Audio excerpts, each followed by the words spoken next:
নমস্কাৰ মই অতনু ভূঞা আপোনালোকে চাবলৈ আৰম্ভ কৰিছে সত্যৰ এটা নতুন অধ্যায় সত্যত যি কম সঁচা কম জুবিন গাৰ্গৰ মৃত্যুৰ ঘটনাৰ সৈতে জড়িত থকাৰ অভিযোগত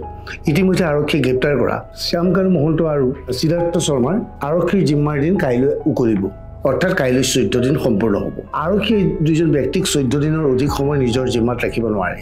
কাইলৈ দুয়োকে আদালতত হাজিৰ কৰা হ'ব আদালতত হাজিৰ কৰাৰ পিছত স্বাভাৱিকতেই আৰু অধিক সময়ৰ বাবে আৰক্ষীয়ে তেওঁলোকক জিম্মাত নিবিচাৰিব সেয়ে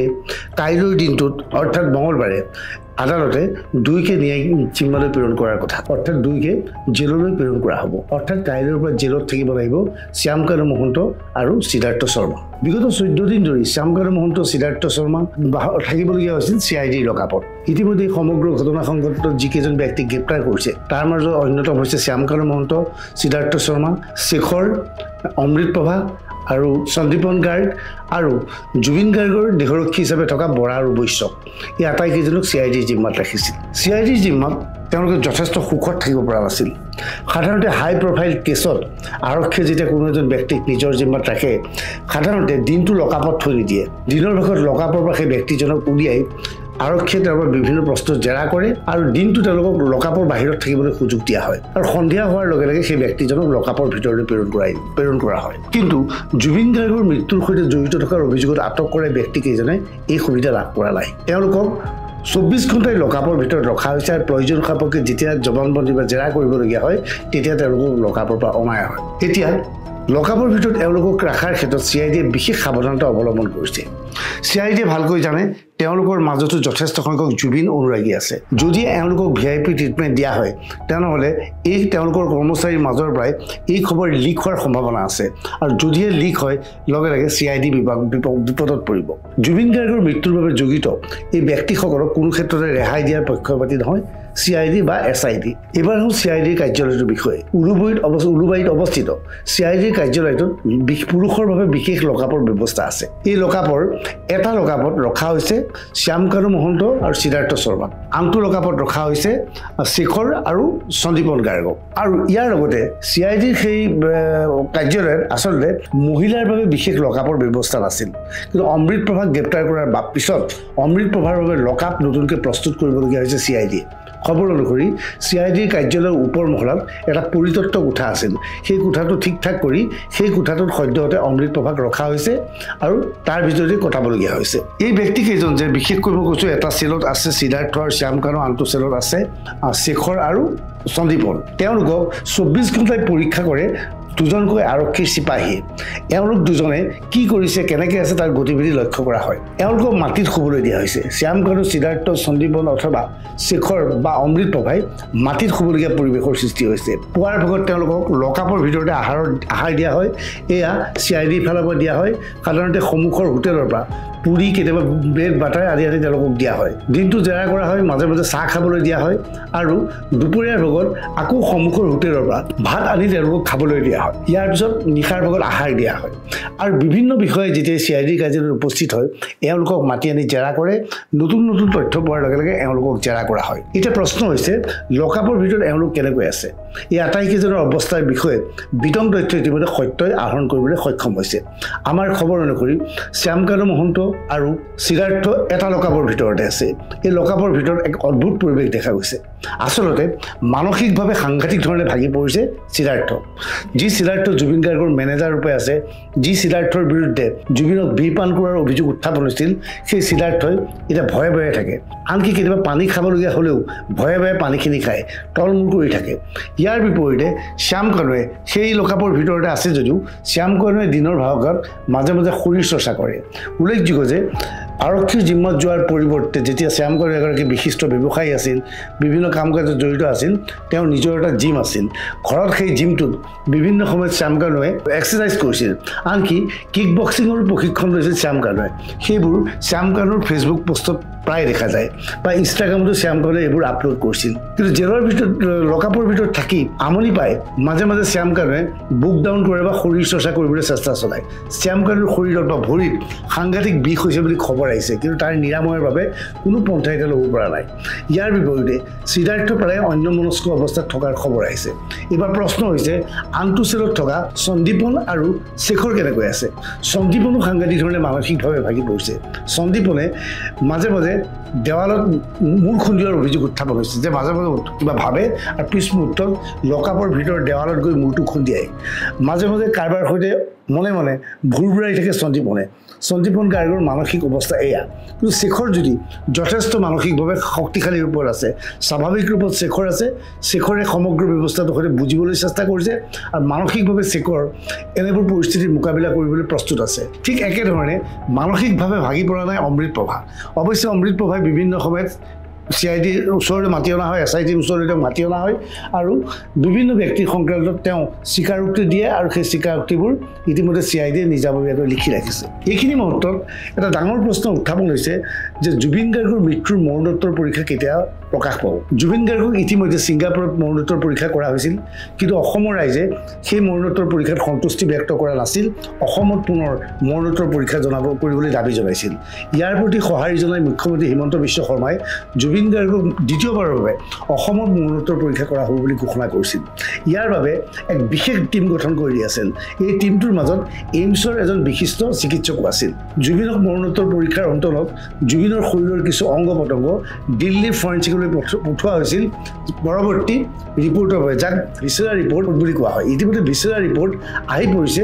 আৰক্ষীৰ হাতত এতিয়া প্ৰশ্ন হৈছে এই ৰিপৰ্ট ৰাইজে কেতিয়া গম পাব এই ৰিপৰ্ট বিচাৰি চৌদিশে হাহাকাৰ হৈছে একাংশ সামাজিক মাধ্যমত বিভিন্ন ধৰণৰ পোষ্টমৰ্টেম ৰিপৰ্ট ওলাইছে আৰক্ষীয়ে বাৰে বাৰে এই পোষ্টমৰ্টেম ৰিপৰ্ট সত্য নহয় বুলি কৈছে কিন্তু বহুতে প্ৰশ্ন কৰিছে যে জুবিন গাৰ্গৰ ভিছেৰা ৰিপৰ্ট বা মৰণোত্তৰ পৰীক্ষাৰ বিতং তথ্য আমি কেনেকৈ জানিম বিভিন্নজনে এই দাবী উত্থাপন কৰিছে আনকি সামাজিক মাধ্যমত এই বিষয়ে আমিও লেখা মেলা কৰিছিলোঁ ইয়াৰ পিছত CIDৰ ফালৰ পৰা এক বিশেষ ব্যক্তিৰ দল চিনাক্ত কৰা হৈছে CIDৰ উচ্চস্তৰীয় সূত্ৰই জানিবলৈ দিয়া মতে অসমৰ বিভিন্ন ক্ষেত্ৰৰ 15 পৰা 20জন ব্যক্তি এখন তালিকা তেওঁলোকে প্ৰস্তুত কৰিছে তাৰ মাজত কেইবাজনো সাংবাদিক আছে অৰাজনৈতিক সংগঠনৰ নেতা আছে চলচ্চিত্ৰ জগতৰ সৈতে জড়িত ব্যক্তি আছে বিশিষ্ট চিকিৎসক আছে আৰু জুবিন গাৰ্গৰ ঘনিষ্ঠ একাংশ ব্যক্তি আছে এই 15 বা 20জনীয়া দলটোক কাইলৈ বিয়লি 4 বজাত CIDয়ে মাতি পঠিয়াইছে এক নিৰ্দিষ্ট স্থানত এই ব্যক্তিকেইজনক মতা হৈছে আৰু তেওঁলোকক CIDয়ে বিতং তথ্য সদৰি কৰিব লগে লগে সামাজিক মাধ্যমত আজি এনেধৰণৰ এটা খবৰ ওলাইছে যে ভিছেৰা ৰিপৰ্ট সেই ৰিপৰ্ট কাইলৈ CIDয়ে এই সাংবাদিক বা এই বিশিষ্ট ব্যক্তিৰ দলটোৰ হাতত অৰ্পণ কৰিব যে যাতে এই ব্যক্তিসকলে এইবোৰ তথ্য সদৰি কৰে আজি এই বিষয়ে জানিবলৈ আমি CIDৰ উচ্চস্তৰীয় সূত্ৰৰ সৈতে যোগাযোগ কৰিছিলোঁ কিন্তু ইয়াৰ লগে সমগ্ৰ তথ্য আমি জানিব পাৰিছোঁ ভাৰতীয় ন্যায় সংহতিৰ আইন মতে যিটো ভাৰতীয় দণ্ডবিধি আইন সংশোধন ঘটাই এতিয়া ভাৰতীয় ন্যায় সংহতি হৈছে ন্যায় সংহতি মতে কোনো এজন ব্যক্তিৰ মৰণোত্তৰ পৰীক্ষাৰ ৰিপৰ্ট ৰাজহুৱা কৰিব পৰা নাযায় গতিকে জুবিন গাৰ্গৰ মৰণোত্তৰ পৰীক্ষা ৰাজহুৱা কৰাটো CIDৰ পক্ষে সম্ভৱপৰ নহয় এতিয়া প্ৰশ্ন হৈছে এই মৰণোত্তৰ পৰীক্ষা আমি কেতিয়া পাম নিয়ম অনুসৰি জুবিন গাৰ্গৰ মৃত্যুৰ বাবে কাক কেইজন ব্যক্তিক জড়িত কৰা হয় বা শেষ মুহূৰ্তত যিখন চাৰ্জশ্বিট দাখিল কৰে আদালতত সেই চাৰ্জশ্বিটৰ লগত গাঁঠি দিয়া হয় পোষ্টমৰ্টেম ৰিপৰ্ট এতিয়া বহুতে ভাবিছিল যে কাইলৈ যিহেতু শ্যামকানু মহন্ত আৰু সিদ্ধাৰ্থক আদালতত হাজিৰ কৰি ন্যায়িক জিম্মালৈ প্ৰেৰণ কৰা হ'ব গতিকে আদালতত পোষ্টমৰ্টেম ৰিপৰ্ট CIDয়ে দাখিল কৰিব কিন্তু আজি আইনজ্ঞৰ দলে কৈছে নিয়ম অনুসৰি কাইলৈৰ দিনটোত দুয়োকে ন্যায়িক জিম্মালৈ প্ৰেৰণ কৰা হ'বলৈও CIDয়ে কোনো ক্ষেত্ৰতেই জুবিনৰ মৰণোত্তৰ পৰীক্ষা বা ভিছেৰা ৰিপৰ্ট কালি দাখিল নকৰে তেনে অৱস্থাত কাইলৈ যি সাংবাদিকৰ দলক বা বিশিষ্ট ব্যক্তি বা ফিল্ম ফেটাৰ্নিটিৰ লোকসকলক লৈ যি 16 বা 20জনীয়া দল গঠন কৰিছে সেই দলটোক যেতিয়া CIDয়ে মাতিছে তেওঁলোকৰ আগত ভিছেৰা ৰিপৰ্ট দেখুৱাব নেকি নিয়ম অনুসৰি CIDয়ে কোনো ক্ষেত্ৰতে ইয়াত দেখুৱাটো সম্ভৱপৰ নহয় অৱশ্য CIDয়ে এই বিশিষ্ট ব্যক্তিসকলৰ আগত সমগ্ৰ তদন্ত প্ৰক্ৰিয়া কেনেকৈ আগবাঢ়িছে ইতিমধ্যে কাক সন্দেহ কৰা হৈছে কি পোৱা গৈছে সেই বিষয়ে কিছু তথ্য সদৰি কৰিব ইয়াৰ পিছত এই ব্যক্তিকেইজনে এই বিষয়ে অসমৰ ৰাইজক অৱগত কৰিব পাৰিব যে জুবিন গাৰ্গৰ আচলতে তদন্তৰ ন্যায় হ'বনে জুবিনে ন্যায় পাবনে আৰু তদন্ত প্ৰক্ৰিয়া কেনেকৈ আগবাঢ়িছে সেই বিষয়ে এই লোকসকলে ক'ব পাৰিব গতিকে কাইলৈৰ দিনটোৰ বিয়লি 4 বজাটো অতিকৈ গুৰুত্বপূৰ্ণ সময় হিচাপে পৰিগণিত হ'ব এইখিনি মুহূৰ্ততেই ছিংগাপুৰৰ পৰা কেইবাজনো প্ৰৱাসী অসমীয়া আহি ওলাইছে আজিৰ দিনতো কেইবাজনো প্ৰৱাসী অসমীয়া আহিছিল যিসকলে জুবিন গাৰ্গৰ জাহাজখন বা ইহঁতত জুবিনৰ সৈতে সাগৰৰ পাৰলৈ যাওঁতে একেলগে সাক্ষী আছিল তেওঁলোকৰ পৰা CIDয়ে ষ্টেটমেণ্ট লৈছে আজি এইসকল ব্যক্তিক CIDৰ দলটোৱে আদালতত লৈ যায় আৰু আদালতত দণ্ডাধীশৰ সন্মুখত 164 মতে তেওঁলোকৰ ষ্টেটমেণ্ট লোৱা হয় সেই ষ্টেটমেণ্টৰ সময়ত কি পৰিৱেশ পৰিস্থিতিত জুবিনক লৈ জাহাজত তেওঁলোক যাত্ৰা কৰিছিল সেই বিষয়ে ব্যাখ্যা কৰিবলগীয়া হয় জাহাজত উঠাৰ অৱস্থাত জুবিনৰ পৰিস্থিতি কি আছিল জাহাজৰ ভিতৰত জুবিনক কি খাবলৈ দিয়া হৈছিল জুবিনে যেতিয়া পানীত নামিছিল লাইফ জেকেটটো খুলি পানীত কিয় নামিছিল এই বিষয়ে বিতং তথ্য জাজে এওঁলোকৰ পৰা স্বীকাৰোক্তি হিচাপে লৈছে উল্লেখযোগ্য যে আমি দেখা পাইছিলোঁ যিখন ইহঁতত তেওঁলোক ফুৰিবলৈ গৈছিল সেই ইহঁতৰ যিগৰাকী কেপ্টেইনে সকলোকে বুজাইছিল যে সাগৰত নামিবলগীয়া হ'লে লাইফ জেকেট পৰিধান কৰিবই লাগিব কিন্তু তৎসত্ত্বেও জুবিন গাৰ্গে লাইফ জেকেট কিয় পৰিধান কৰা নাছিল সেয়া এতিয়া প্ৰশ্নৰ বিষয় হৈ পৰিছে এওঁলোকৰ পৰা বিভিন্ন তথ্য ইতিমধ্যে SIT সংগ্ৰহ কৰিছে এইখিনি সময়তেই আন এক নতুন বিতৰ্কৰ সৃষ্টি হৈছে বিতৰ্কৰ সূত্ৰপাত হৈছে একমাত্ৰ জুবিন গাৰ্গৰ পত্নী গৰিমা গাৰ্গক কেন্দ্ৰ কৰি গৰিমা গাৰ্গ মানসিকভাৱে যথেষ্টৰূপে ভাগি পৰিছে গৰিমা গাৰ্গে জুবিনক ন্যায় দিয়াটো বিচাৰিছে গৰিমাই বিভিন্ন সময়ত কৈছে ছিংগাপুৰত জুবিন গৈ কেনেকৈ আছিল কি আছিল সেই বিষয়ে আজিলৈকে গৰিমাক কোনো সেই অৱগত কৰা নাই তাৎপৰ্যপূৰ্ণ আৰু বাস্তৱ কথাটো হ'ল ঘটনা সংঘটিত হোৱাৰ পিছত জুবিনৰ সম্পৰ্কীয় ভাতৃ সন্দীপন গুৱাহাটীলৈ আহিছিল আৰু সন্দীপনে গৰিমাৰ সৈতে আছিলোঁ সেই সময়ত সন্দীপনে গৰিমাক কথাবোৰ কৈছিল নে নাই সেয়া এতিয়া বহুতে জানিব বিচাৰিছে কিন্তু গৰিমাই কৈছে যে কি হৈছিল সেই বিষয়ে তেওঁ জ্ঞাত নহয় গৰিমাই ইতিমধ্যে জুবিন গাৰ্গৰ সমাধিস্থলীলৈ গৈ #জাষ্টিছ ফৰ জুবিন গাৰ্গ বুলি এটা নতুন দাবী উত্থাপন কৰিছিল তাক লৈ ৰাজ্যজুৰি বিভিন্নজনে জুবিনে ন্যায় দিয়াটো বিচাৰিছে কিন্তু শেহতীয়াভাৱে আজি হঠাৎ গৰিমা গাৰ্গৰ এটা ষ্টেটাছ দেখি সকলো আচৰিত হৈ পৰিছে গৰিমা গাৰ্গে নতুনকৈ ষ্টেটাছ দি কৈছে যে 10 দিনৰ ভিতৰত জুবিনে ন্যায় পাব লাগে লগে লগে ভিন্নজনৰ মাজত প্ৰশ্ন হৈছে 10 দিনৰ ভিতৰত ন্যায় দিয়াটো সম্ভৱপৰনে ভাৰতত এখন আইন আছে ভাৰতত ন্যায় সংহতি আছে ভাৰত আফগানিস্তান নহয় বা ভাৰতত তালিবান শাসন চলি থকা নাই তালিবান শাসন চলি থাকিলে নিজাববীয়াকৈ তালিবানে কাৰোবাক দোষী সাব্যস্ত কৰি শাস্তি বিহিব পাৰে কিন্তু ভাৰতত সেয়া সম্ভৱপৰ নহয় 10 দিনৰ ভিতৰত জুবিন গাৰ্গক ন্যায় দিয়াটো সম্ভৱপৰনে আইনজ্ঞসকলৰ মতে এয়া সম্ভৱপৰ নহয় আনকি অসম সাহিত্য সভাৰ সভাপতি বসন্ত গোস্বামীয়ে কয় যে কোনো ক্ষেত্ৰতেই 10 দিনৰ ভিতৰত জুবিন গাৰ্গক ন্যায় দিয়াটো সম্ভৱপৰ নহয় এনেকুৱা এটা ঘটনা 10 দিনৰ ভিতৰত স্বয়ং ভগৱানেও দিব নোৱাৰিব বুলি মই ভাবোঁ কাৰণ এটা কথা কি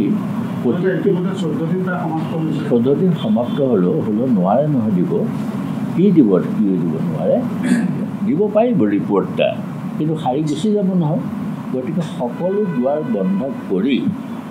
যিটো অভিযোগনামা প্ৰস্তুত কৰিব যথেষ্ট দীঘল হ'ব আৰু প্ৰতিটো শব্দক জুখি মাখি ব্যৱহাৰ কৰিব লাগিব এই সমগ্ৰ বিষয়টো লৈ বিতৰ্ক চলি আছে